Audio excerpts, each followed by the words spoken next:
Why you wanna fly, blackbird?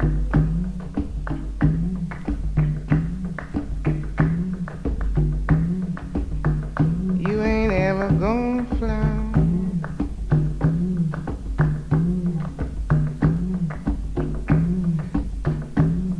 Why you wanna fly, blackbird? You ain't ever gonna fly. I have a daughter, Liliana Blaine Cruz, and she's 33 years old. And my son, Xavier Blaine Cruz, and he's 30 years old. I do have two children, a 16-year-old girl and a 1-year-old boy.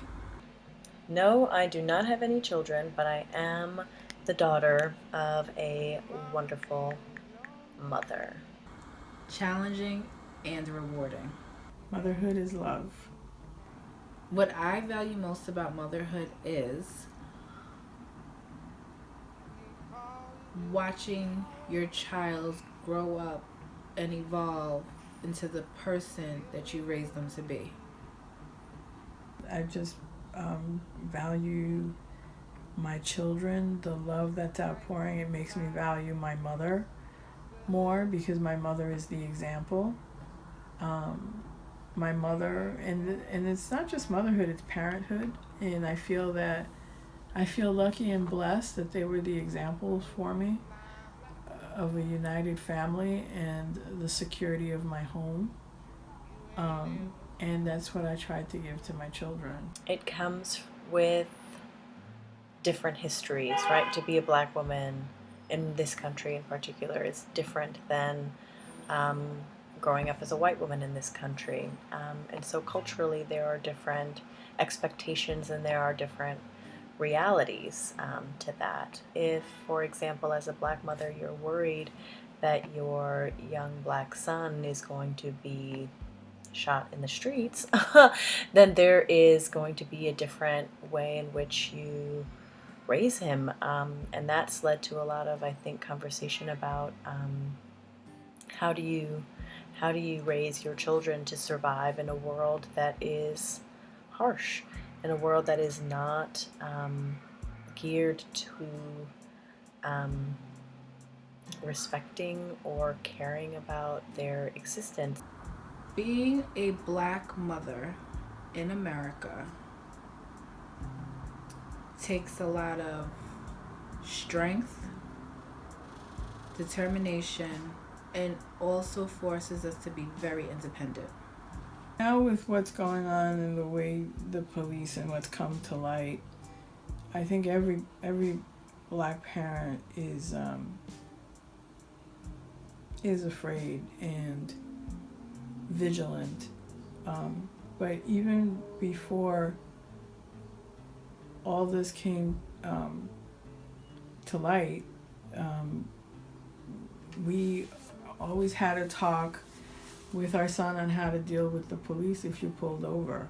My daughter went to a predominantly white and Latinx grammar school up until the 6th grade. Because she had absolutely no black friends, not one. She was actually the only black student in her class.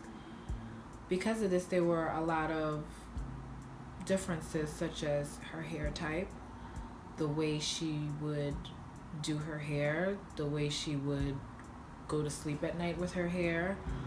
There was no one in her class to relate to it. And I do recall one day her making a comment saying that she wished she went to school with more black kids so that they can relate to her.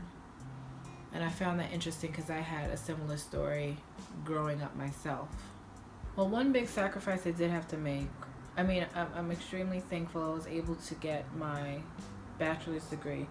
But when I was trying to go back for my master's, I had to push that to the side to focus on raising my daughter and making sure that she was going to a good school and everything was taken care of.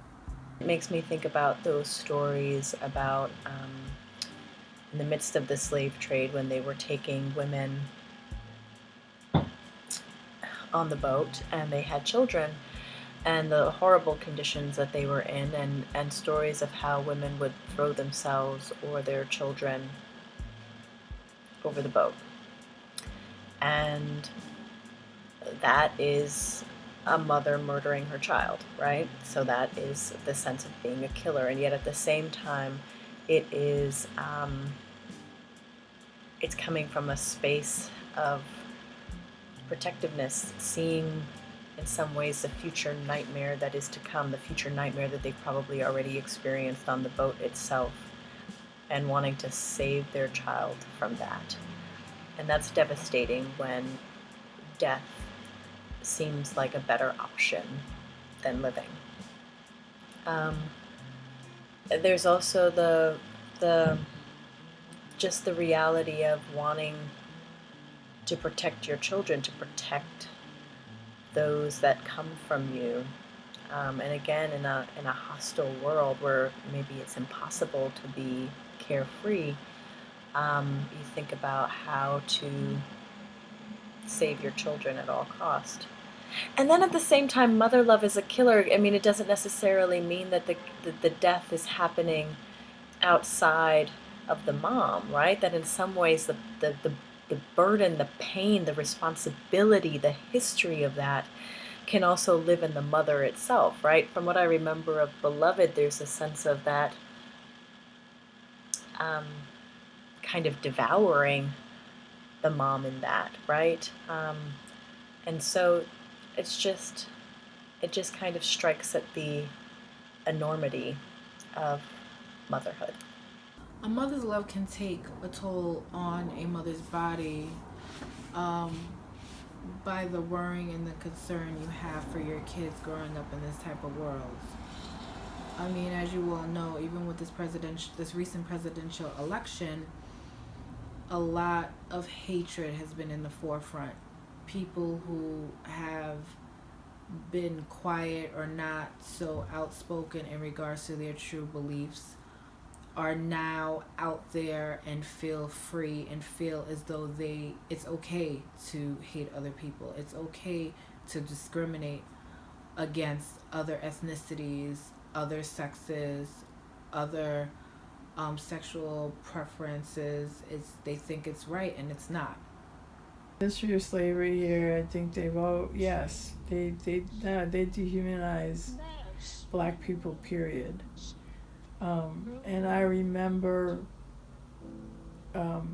thinking about the world having a view of black people a certain way, and I started getting really upset and saying, why do they have this view? And then you realize that Hollywood is really powerful in the images. So if you start looking at the images, like black people were always the thugs, the hoodlums, those getting arrested.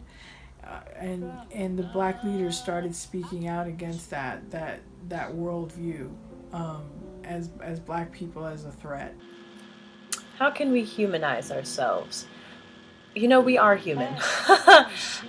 So I think it's less about us humanizing ourselves and more about thinking how there continues to be a perception in the world that we are not human.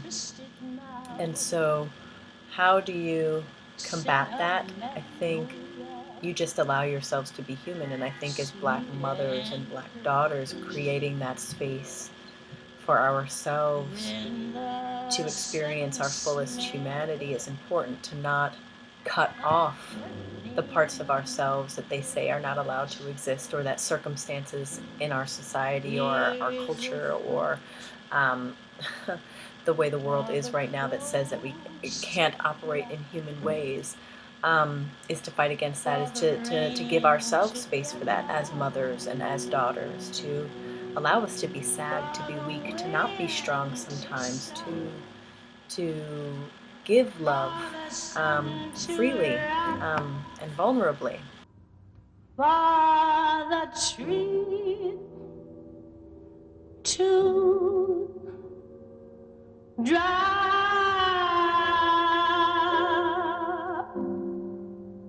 Here is a strange and bitter cry.